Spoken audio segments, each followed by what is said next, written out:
నాతోనే ఇలా ఎందుకు అవుతుంది? ఇదే నా జీవితమా?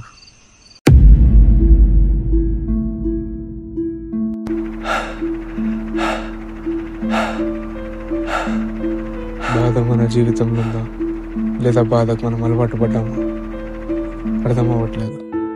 జీవితం అంతా బాధలోనే గడిచిపోతుంది. ఏమైంది? ఏం టైం అవుతుందిరా? డెలివరీ ఏమైనా ఇచ్చినావా?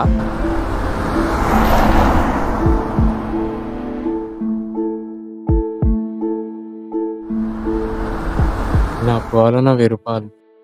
నా నా